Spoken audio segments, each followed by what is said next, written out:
네, 감사합니다. 오늘은 돌보심, 말씀을 따르는 자에게 베푸시는 은혜, 돌보심, 말씀을 따르는 자에게 베푸시는 은혜라는 제목으로 하나님 말씀 전하도록 하겠습니다. 현빈 주연의 영화 하얼빈을 보신 적이 있습니까? 500만 관객을 돌파하면서 장기 흥행 조짐을 보이고 있습니다. 저는 이 영화를 밤에 좀 늦은 시간에 봤는데요. 우연히도 같은 날 낮에 경희궁 근처에 있는 캠벨 선교사 사택을 방문하게 됐습니다. 캠벨 별로 유명한 선교사님이 아니기 때문에 여러분 좀 소개가 필요할 것 같아요.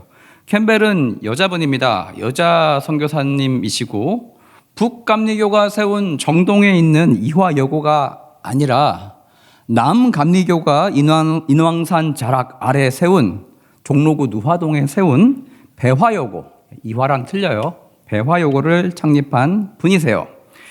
그분이 살았던 언덕 꼭대기의 서양식 가옥을 가보니까 캠벨에 대한 내용은 하나도 없어요.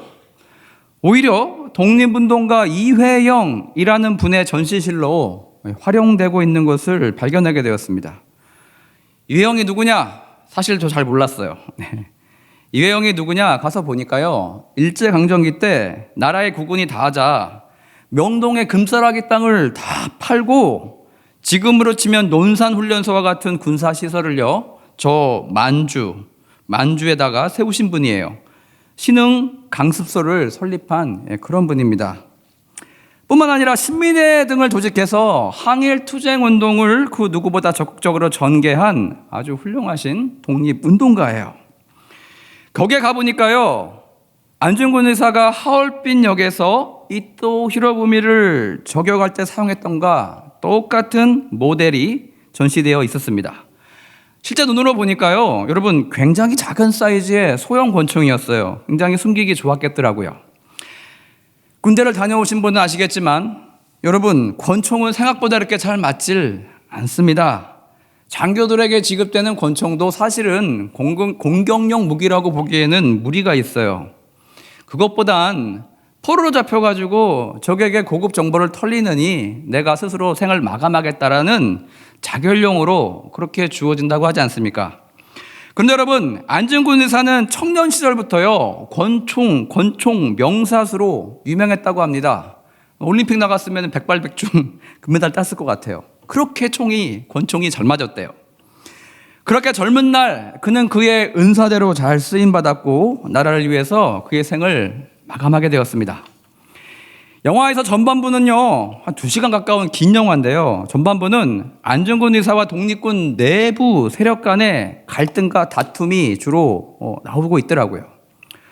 왜냐하면 이건 사실에 근거한 이야기더라고요. 안중근 의사가 전투에서 포로가 되었던 일본군 장교와 몇몇 부하들을 너희들도 가족이 있을 테니 고향으로 돌아가라 라고 하면서 제네바 협정을 준수해서 살려줬어요. 동료들의 반대를 무릅쓰고 그렇게 석방해 주는 장면이 나옵니다. 여러분, 그 일본군 장교는 자기의 목숨을 살려준 이 은혜를 어떻게 갚았을까요? 이후에 이 살아남은 이 장교의 행동으로 인해서 안중근은 심한 내부 비판을 받게 됩니다. 왜냐하면 그가 살려준 은혜를 기억하지 않고요, 오히려 독립군이 숨어있는 장소에 포격을 가해서 한 부대가 그대로 몰살되는 일이 발생했기 때문입니다. 이에 대한 책임이 그를 살려준 안중근에게 있다면서 독립군 내부 회의에서 서로 부딪히고 갈등을 겪는 모습이 영화에 등장하고 있다는 것입니다. 오늘 우리가 읽은 성경 본문은요, 북이스라엘과 아람과의 전쟁 스토리 중에 마무리 단계에 해당되는 이야기입니다. 여러분, 아람이 어디예요? 아시는 분? 오늘날로 치면 여러분 시리아입니다. 시리아. 즉 지금도 이스라엘과 북쪽 국경을 여전히 마주하고 있는 바로 그 나라 시리아가 바로 옛날 지명이, 국가 이름이 아람이라는 것입니다. 작년에 여러분 시리아에 아주 큰일이 발생했어요. 러시아가 뒤를 봐주면서 오랫동안, 사실인데 여러분, 이 독재자가 북한에 가서 배웠대요. 김일성같이 저렇게 통치하면 되겠구나 라고 해서 북한과 같은 독재 정권을 오랫동안 유지하고 있었던 이 정부, 시리아 정부가 어떻게 됐습니까? 시리아 반군에게 축출됐어요. 그래서 그는 평소 친구인 러시아 푸틴에게 망명해서 목숨을 이어가고 있습니다. 근데 여러분, 남아있는 정부군의 거점과 군사시설에 느닷없이 이스라엘이 개입해가지고요, 전투기를 보내가지고 맹폭을 했어요. 맹폭. 왜 그랬을까요? 향후 시리아가 힘을 되찾게 되었을 때 또 이스라엘을 침공해야 할 것이 뻔하기 때문에 먼저 그 싹을 잘라놓기 위해서 그렇게 했다는 것입니다. 자, 이렇게 여러분, 작년 말에 벌어진 이스라엘과 시리아의 싸움은요, 저와 여러분이 지금 보고 있는 열왕기상 하에서 이미 벌어지고 있었던 일이라는 것입니다. 그때는 지금과 이름이 달랐을 뿐이지 북이스라엘과 아람과의 전쟁, 그런 다른 이름의 전쟁이었지만 여러분, 같은 국민이 같은 위치에서 같은 민족끼리 벌어졌던 그런 전쟁 이야기란 것입니다. 오늘 이 8장의 스토리에 여러분 묶이지 않고 좀 넓게 크게 보도록 하겠습니다. 먼저 5장부터 한번 봅시다. 여러분, 열왕기 하 5장 보시면 누구 이야기가 나옵니까? 아람의 군대 장관 나아만의 나병을 엘리사 선지자가 고쳐주는 그런 장면이 등장하고 있어요. 여기서 한번 생각해 보세요. 여러분, 나만의 주적을 북한이라고 했을 때 나아만은 우리에게 북한군 인민군 대장에 해당하는 그런 사람이에요. 그가 여러분 죽을 병에 걸렸다고 한국의 의료기술을 의지해서 그의 목숨을 건지길 원한다 라고 해서 우리 정부한테 보냈다 칩시다. 그걸 과연 여러분 남한 정부가 해결할 의지가 있을까요? 국민정서가 이를 당연히 해줘야 한다라는 그런 합의점에 이를 수가 있겠습니까? 생각하면 참 쉽지 않은 그런 일이란 것입니다. 5장 보시면 5장에 아람 왕이 편지를 써가지고 북이스라엘 여호람 왕에게 그의 병을 좀 고쳐주세요 라고 예물과 함께 글을 보냈습니다. 이때 여러분, 여호람 왕은 어떻게 반응합니까? 급발진을 해요. 옷을 찢고 맹렬히 분노를 합니다. 왜입니까? 앞선 전쟁에서 자신의 아버지 북이스라엘의 아람 왕이 전사한 이유였기 때문이었어요. 그리고 여러분, 그 아람과의 전쟁에서 패한 패전국이 되었기 때문에 승전국 아람 왕의 요구를 단칼에 거절할 수 없는 그런 약자의 위치에 놓여 있었기 때문입니다. 이때 여러분, 엘리사 선지자가 갑자기 개입을 합니다. 왕이시여, 듣자 하니 아람 나만 왕 장군의 병을 고쳐달라고 그런 서신을 아람 왕으로부터 받고 분노하셔서 옷을 찢으셨다고 하시는데, 왕이시여 걱정 마시고 그를 제게 보내주시옵소서. 이렇게 엘리사로부터 연락이 왔어요. 여러분, 이후에 엘리사는 어떻게 합니까? 나아만 장군에게 요단에 가서 7번 씻으라 라고 명합니다. 처음에는 거부했지만 마음을 돌이켜가지고 7번 씻은 나아만 장군은 어린아이 같은 깨끗한 피부를 갖고 고국으로 돌아가게 되었어요. 원수 같은 나라의 군대 장관에게 하나님의 사람 엘리사는 왜 헤세드, 즉 자비와 인애를 베풀었을까요? 신약의 예수님의 말씀과 같아요. 원수를 미워하지 말래요. 사랑하래요. 사랑함으로 그의 머리 위에 숯불을 올려놓은 것 같이 하라라는 그런 말씀이 적혀 있습니다. 이렇게 여러분, 아람의 주요 인사에게 개인적으로 하나님의 깊은 용서와 사랑을 몸소 실천했던 엘리사였습니다. 여러분, 이런 은혜를 받은 아람은 그 다음에 어떻게 행동했을까요? 이 은혜를 마음속 깊이 새기고 평생 이스라엘에게 감사의 마음을 표하면서 그렇게 살았을까요? 아니라는 거예요. 아람은 오늘날 저와 여러분이 살아가는 거친 세상과 똑같이 움직였어요. 은혜를 기억하기는커녕 얼마 시간이 흐른 이후에 북이스라엘 땅을 완전히 정복하고자 또다시 대규모 군사를 일으켰다는 것입니다. 이 장면은 6장 8절 이하로 나오고 있습니다. 그렇게 여러 번 침공을 해오는데 희한하게도 한 번도 여러분 이기지 못합니다. 번번이 북이스라엘 군대에게 길이 막혀서 연전연패를 거듭하고 있어요.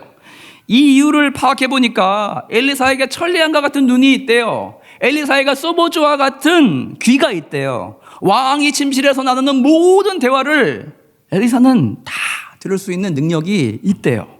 그래서 미리 어디로 어떻게 몇 명이 쳐들어올지를 미리 알고 가서 지키니 지키니 그 길을 뚫을 수가 없었다는 것입니다. 멍청한 아람 왕은 이것도 모르고 자기 내부에 스파이가 있는지 알고 밀정이 있는지 알고 정보가 새어나가는 게 아닌가라면서 대대적인 색출 작업을 벌이려고 하고 있었습니다. 이때 아람의 한 내신이 스파이가 있는 게 아니라 왕이시여, 엘리사에게는 이런 신적인 능력이 있어서 우리 군의 모든 일거수일투족을 다 파악하고 있기 때문에 우리가 지고 있는 거라고 그렇게 알려줍니다. 이 아람 왕은 머리가 잘 돌아요. 그래? 그러면 엘리사를 제거하면 우리가 이기겠네. 엘리사 어딨어? 도단성에 있다고 합니다. 밤을 틈타서 전격적으로 도단성을 포위합니다. 도간에 든 쥐와 같던 엘리사, 그러나 다음날 새벽에 그 포위당한 형국을 보고 전혀 당황하지 않았어요. 그의 사환 게하시는 스승님, 우리 이제 죽었어요 라고 한탄을 하고 있을 때 엘리사는 기도하면서 하나님이여 그의 눈을 열어서 불병거가 도단을 두르고 있음을 보게 하옵소서 라고 기도합니다. 여러분, 그 이후에 엘리사가 기도하자 어떻게 됩니까? 아람군의 눈이 멀었어요. 눈이 멀어가지고 앞을 보지 못해요. 엘리사는 이후에 성밖을 나가가지고 저들을 인도합니다. 음성 변조로 했는지 아람군은 앞을 보지 못한 채 손을 더듬더듬 거리면서 줄을 지어서 한참 동안 엘리사를 따라갔어요. 아람군은 도단에서 줄을 지어 행군해가지고 근거리에 있던 북이스라엘 수도 사마리아 성으로 들어가게 됩니다. 성문이 완벽하게 닫힌 이후에 엘리사가 다시 기도하자 아람군의 눈이 번쩍 띄어졌다는 것입니다. 시력을 되찾은 기쁨도 잠시였어요. 아람군은 주위를 둘러보니까 성 안에 있네, 사마리아 성이네. 그 다음에 북이스라엘 군이 살기 등등하게 완전 포위해가지고 자기들을 죽일 것 같은 그런 형국 가운데 자기들이 놓였음을 그제야 파악하게 되었다는 것입니다. 너무나 당황해가지고 이렇게 죽는구나, 공포가 저들을 엄습해올 때 엘리사는 뭐라고 합니까? 안심하래요. 너희를 해하지 않겠대요. 반대로 여러분, 아람군에게 실컷 먹을 것을 베풀어서 잘 먹여서 땅으로, 본국으로 한 명의 목숨도 해하지 아니하고 고이 그렇게 살려 보냈다는 것입니다. 이스라엘은 이렇게 여러분, 아람의 나아만 장군에 이어서 저들의 침략군인 아람 군사들에게도 하나님의 은혜가 흘러갈 수 있게 그렇게 해줬다는 것입니다. 여러분, 세상을 살면서 여러분 은혜를 베풀었음에 불구하고 세상이 쉽게 자기 자신의 잘못을 뉘우치고 여러분에게 석고대지 하면서 용서를 구하던가요? 세상은 너무나 아람을 닮아 있었습니다. 얼마간 그 이후에 공백기를 가지더니 또다시 대규모 군사를 이끌고 와서 자신들이 은혜를 받았던 그 땅, 자신들이 풀려났던 그 성을, 은혜의 성 사마리아 성을요 완전 포위하고는 한 명도 나가지 못하게 고사작전을 펼치게 됩니다. 사마리아 성내 얼마나 굶주렸는지 서로의 아이를 잡아먹었대요. 여러분, 이때 북이스라엘 여호람 왕은 이 사태를 파악하고 머리 끝까지 화가 났습니다. 또 옷을 찢어요. 여러분, 이렇게 보니까 여호람 왕은 분노의 화신이에요. 옷값 참 많이 들었겠어요. 맨날 옷을 찢어요. 이전에 아람군을 살려보낸 엘리사에게 그는 모든 분노와 모든 비난의 화살을 엘리사에게 보냅니다. 그때 만약 그가 이순신 장군이 명랑해서 전사하기까지 그렇게 한 명의 일본 수군이라도 더 죽여서 결코 앞으로 비슷한 전쟁이 일어나지 않게 막으려고 헌신의 힘을 다해서 목숨을 다해서 그렇게 싸웠던 것처럼 했다면 지금 아람군에게 포위를 당해서 굶어 죽는 이런 비극은 당하지 않았을 텐데 왜 그놈의 엘리사가 내가 죽일까요? 라고 물어봤을 때 연애를 베풀어서 살려보내게 했는지 그게 너무나 비통하고 너무나 힘들었다는 것입니다. 그래서 여러분, 당장 엘리사를 참수하겠다면서 사형집행관을 그에게 파견했다는 거예요. 여러분, 여기서 엘리사가 구약의 예수님을 예표한다는 얘기를 참 많이 합니다. 예수님과 비슷한 처지에 놓여있던 엘리사였음을 우리는 잘 알 수가 있어요. 예수님 어땠습니까? 어릴 때는 이두메인, 즉 에돔 출신의 헤롯 대왕에게 유아 살해를 당할 뻔했습니다. 연이어 장성하여서 사역하던 중에는요, 같은 동족이었던 바리새인들과 사두개인들에게 미움을 사가지고 십자가에 넘겨지게 되었어요. 마지막으로 여러분, 그의 사형을 언도하고 집행한 것은 누구였습니까? 역시 이방인 로마의 군병들이었어요. 마찬가지로 엘리사도 아람군에게 포위당해서 죽을 뻔했고, 같은 동족인 북이스라엘 사람에게 여호람 왕에게도 목숨을 위협받기는 마찬가지였습니다. 칼을 든 사형 집행관이 집 앞에 당돔에도 불구하고 엘리사는 똑같아요. 도단에서 보였던 그 여유 만만한 모습을 보이고 있습니다. 반대로 왕에게 전화를 해요. 왕이시여, 걱정하지 마시고 내일 이맘때면 모든 어려움이 다 풀릴 것입니다. 성 안에 이 미쳐버린 물가는 평상시 물가 수준으로 내려가게 될 겁니다라는 예언의 말씀을 남기게 됩니다. 다음날 무슨 일이 발생해요? 사마리아 성을 포위하고 있던 아람 군대에게 하나님께서 환청을 보내요. 무슨 환청이었어요? 북이스라엘 왕이 부른 대규모 원군이 다가오고 있다라는 그런 착각을 불러일으켰다는 것입니다. 여러분, 이게 얼마나 생생하게 느껴졌는지, 또 얼마나 대군이 몰려오는 소리로 들렸는지, 저들은 너무나 다급하게 무기, 텐트, 군량 다 그대로 두고 자기 목숨만 살려라라는 심정으로 썰물과 같이 이렇게 빠져나갔다는 것입니다. 이후 여러분, 4명의 이스라엘 나병 환자가 이 상황을 먼저 발견하고 왕에게 보고합니다. 이 소식이 성내에 전해지자 어떻게 됩니까? 그동안 굶주렸던, 쫄쫄 굶고 있던 백성들이 먹을 것이 있다는 소문을 듣고 아람군이 머물렀던 그곳으로 우르르 달려가게 됩니다. 이렇게 여러분, 선지자 엘리사의 지도 아래서 아람군에게 은혜를 베풀어서 살려주었건만 극심한 어려움을 겪게 되었던 북이스라엘 민족에게 하나님께서 저들을 불쌍히 여기시고 구원의 손길을 내밀어 주셨다는 것입니다. 여러분, 마지막으로 오늘 우리가 읽은 본문에 도착하게 되는데요, 8절 상반절의 이야기는 5장 나하만 장군 이야기 앞서 4장에 등장했던 수넴 여인에 대한 이야기가 나오고 있습니다. 여러분, 이 여인이 왜 대체 다시 등장하고 있는 것입니까? 앞서 엘리사를 환대해서 머물 공간을 마련해 주었던 이 여인, 아들을 얻었고 은혜로 또 죽었던 그 아이가 엘리사로 인하여 다시 생명을 얻는 크나큰 은혜를 이미 하나님께 받았었습니다. 그랬던 그녀가 여러분, 고향 땅에 든 7년간의 극심한 흉년을 피해서 엘리사의 권유로 멀리 타국까지, 블레셋까지 이민 갔다가 돌아왔다는 이야기가 나오고 있습니다. 기근이 다 끝나고 7년 만에 집에 돌아온 것은 너무나 기쁜 일이었는데 그녀 앞에 불행한 일이 기다리고 있었어요. 고향에 와보니까 여러분, 집과 전토를 다른 사람이 차지하고 있던 것입니다. 아마 이때 여러분, 남편이 죽었던 것 같습니다. 남편이 살아있다면 남편이 호소하러 갔었겠죠. 여인은 자신의 재산권을 돌려받고자 북이스라엘 왕에게, 당시에 재판을 담당했던 이 북이스라엘 왕에게 나아가서 호소하려고 왕궁을 찾아갔습니다. 그런데 마치 왕과 엘리사의 사원 게하시가 엘리사가 베푼 여러 가지 기적들에 대해서 이야기를 나누고 있었어요. 게하시는 여러 기적들을 나열하는 가운데 수넴 여인의 스토리를 막 꺼내서 이야기하고 있었던 그 찰나, 바로 그 순간 깜짝 놀랐습니다.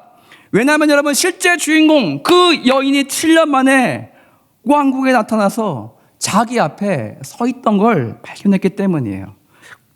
어안이 벙벙했을 것입니다. 왕이시여, 제가 방금 말씀드린 그 여인의 그 이야기의 주인공이 바로 이 앞에 서 계십니다. 마치 자신이 미리 섭외를 한 듯이 그 여인을 왕에게 소개해 주었다는 것입니다. 이에 왕은 그녀의 재산 환수권에 대해서 게하시가 한 말이 일치합니다. 그녀의 주장에 대해서 확실한 근거가 되어졌기 때문에 불법 점거당한 그녀의 모든 집과 토지 다 돌려주었다는 것입니다. 연이어 플러스 알파로 7년간 그 땅을 불법 점유해서 그 땅에서 일궈냈던 여러 가지 이익들, 생산물들, 그 곡물의 값까지도 모두 7년치를 금전적으로 보상해주는 은혜를 베풀어 주었다는 것입니다. 이 이야기는 하나님께서 앞서 북이스라엘 국가 전체를 구원하시고 보호해 주던 것과 마찬가지로 하나님 개개인의 백성들에게도 이런 보호하심과 구원의 은혜가 마찬가지로 흘러가고 있다는 것을 의미합니다. 자, 여러분, 이제 5장부터 8장 상반절까지 이야기를 한번 정리해 봐요. 첫 번째 5장에서는 아람 나아만 장군의 나병을 고쳐주신 이방인에게 베푼 개인적인 은혜가 나오고 있습니다. 두 번째 6장, 그럼에도 불구하고 아람은 도단과 사마리아를 영거푸 침공했어요. 하지만 하나님께서는요, 아람군을 살려서 고이 집으로 보내주시는 아람이란 나라 국가에 베푼 큰 은혜가 등장하고 있습니다. 세 번째 7장 보십시오. 은혜를 복수로 받아서 또 쳐들어온 놈들 때문에 굶어 죽고 있던 북이스라엘 백성들, 저들을 불쌍히 여기시고 하나님의 능력으로 환청을 보내서 구원해 주셨던 이스라엘 전체에 베푼 국가적인 은혜가 등장하고 있어요. 마지막으로 8장 3반절, 자신의 가옥과 토지를 빼앗긴 수냄 여인을 건져주시는 이스라엘 백성 한 명에게 베푸신 개인적인 은혜가 펼쳐지고 있다는 것입니다. 1번부터 4번까지 여러분 반을 딱 접어보세요. 1, 2번은 개인적인 은혜, 국가적인 은혜. 누구에게요? 적국에게, 아람에게. 3, 4번은 누구에게요? 이스라엘에게. 국가적인 은혜, 개인적인 은혜가 펼쳐지고 있다는 것입니다. 완전히 대칭되고 있어요.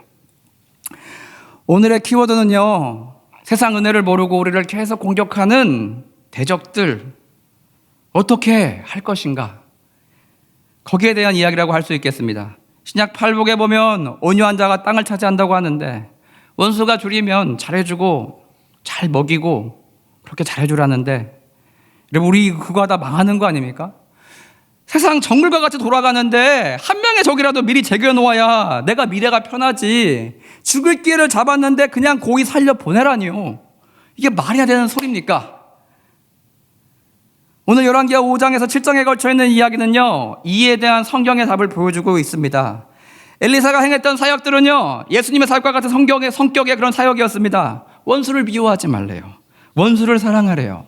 나에게 칼을 들고 달려드는 적에게 적개심을 가지고 달려드는 그 적에게조차 은혜를 베풀라고 말하고 있습니다. 그리할 때 너희가 하늘 아버지의 자녀임을 세상이 알게 될 거다라고 그렇게 말씀하고 있어요. 왜냐하면 세상은요, 그렇게 어리석어 보이는 선택을 결코 할 리가 없기 때문입니다.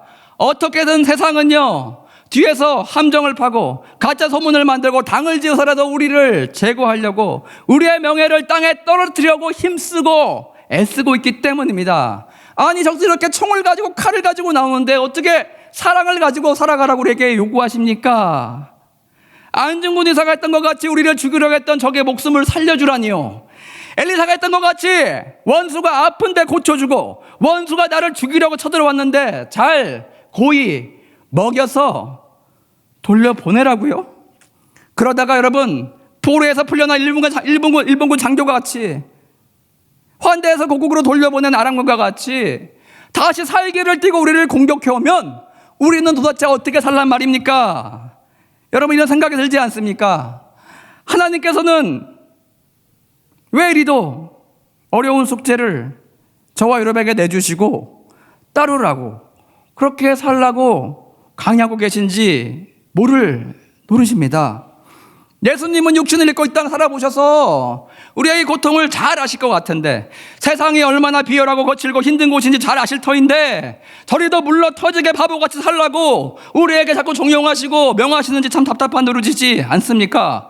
세상을 살아보신 모든 분들, 이것이 세상 물정에 맞는 명령같이 들리십니까? 오늘 5장부터 이어진 이야기 속에서 우리는 그 해결의 실마리를 찾아볼 수 있습니다. 아무리 원수가 반복해서 은혜를 망각하고 우리를 또다시 공격하고 또 공격해 올지라도 결국 하나님께서 어떻게 하십니까? 저들의 눈을 멀게 하시고 저들의 길을 멀게 해주셔서 우리를 보호해 주시고 신원해 주시고 결국 구원해 주신다는 것입니다. 때로는 은혜를 베풀다 반격을 당하고 은혜를 베풀고도 반대편 뺨까지 돌려대야 하는 상황이 온다 할지라도 하나님께서는 우리를 돌보시고 계세요. 그러므로 결국 하나님의 능력으로 우리는 최종 승리하게 된다는 것을 우리는 잘 알 수가 있다는 것입니다. 여러분, 이 믿음 정말 지니기 쉽지 않은 높은 수준의 하나님 수준의 믿음입니다. 단순히 하나님을 믿느냐가 아니라 하나님께서 원수를 너희를 대신해서 심판하시고 저들의 죄에 걸맞게 다루어 주실 것을 너희는 믿느냐는 것입니다.